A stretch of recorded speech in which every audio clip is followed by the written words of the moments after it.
Well, superheroes are supposed to save the world, but what happens when they don't want to? I have your review of the Watchmen in this week's episode.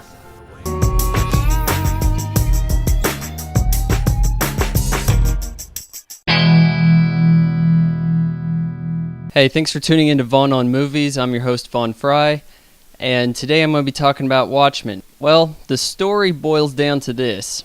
There is a group of superheroes who are no longer needed, even though the world's on the brink of nuclear war. This is because one of them is named Dr. Manhattan, and he's so all-powerful, he's better than an atomic bomb if you are the planet that has him. He can stop a war by just showing up. However, this doesn't really work quite as well as planned. You see, the countries involved here, United States and Soviet Union, because this is 1985 is where this takes place. The Soviet Union sees him as worse than a nuclear bomb, and so actually having him around is not much of a safety factor. Okay, so we've got some pretty interesting characters here. Rorschach is kind of a scruffy guy who, I don't know why, but his face is kind of oily, I guess. Seems that having freckles has given him superpowers. Silk Spectre is the daughter of the original Silk Spectre, and she has inherited her mother's Easy gene. Then we've got Night Owl, who is taking on the mantle from a previous Night Owl. Again, these are superheroes who are kind of generations deep here. The Comedian, he dies at the beginning, and his death prompts pretty much the plot of the film. He's an older superhero, but he was actually one of the characters that I thought was kind of decent in the movie.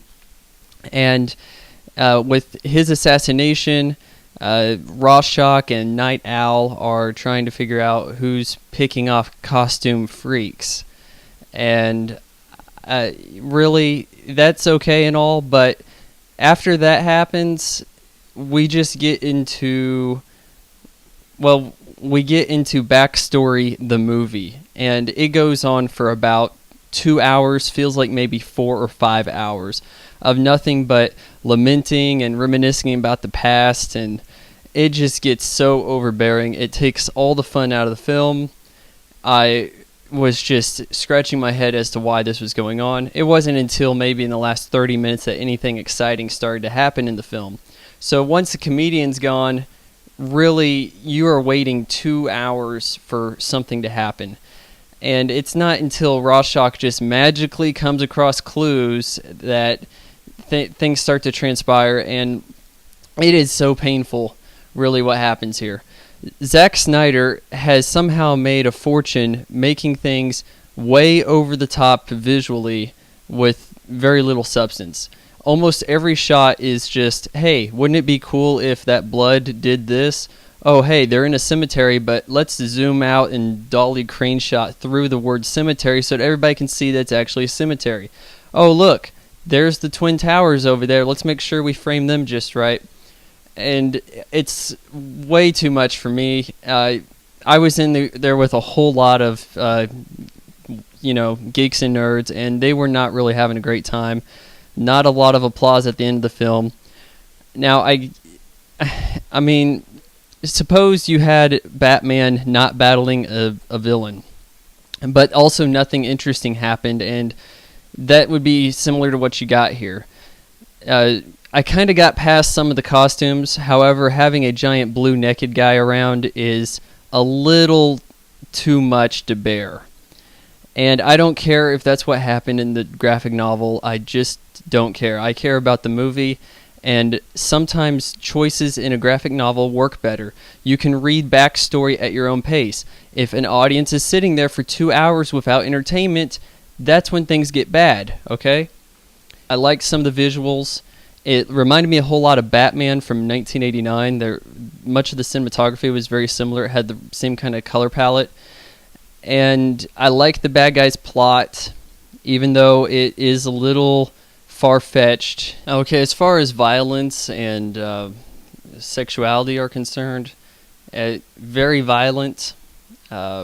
Sexuality, there is some, and it's pretty awkward too, so If you're asking me, is it okay for kids? No, even though the costumes look a little kid-friendly in a kind of superhero traditional fashion.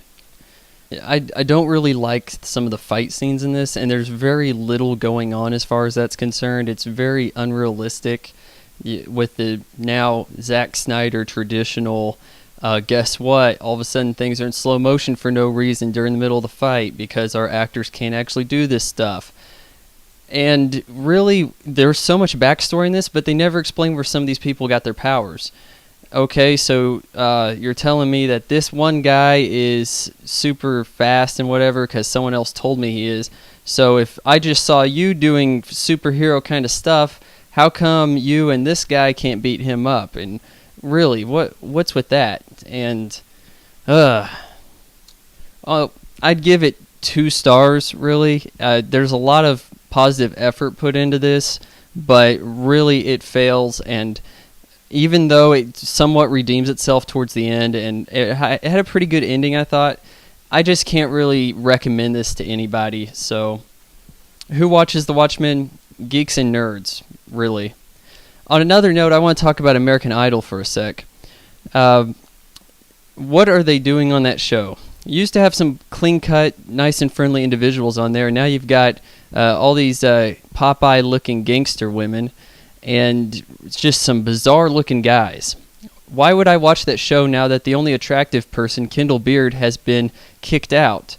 So their need to push edge here is just gone so extreme that the show is just a complete laugh now. So now that the only person I might be able to relate to has been kicked out, they went and wasted a shot at the wild card by giving it to Tatiana, the head case. Come on, the girl is going to sing the same song for you. You threw it away. What are you guys doing? Did she deserve any of this? No. Why? You can tell looking at her. Her parents never told her she wasn't good at something, so she thinks she can do anything. America would never vote for her. Why bother? They're kicking out people who have a somewhat original singing style just because they're not bizarre enough. So, hey, the show's hurting. That's all I can say for that. Tune in next time.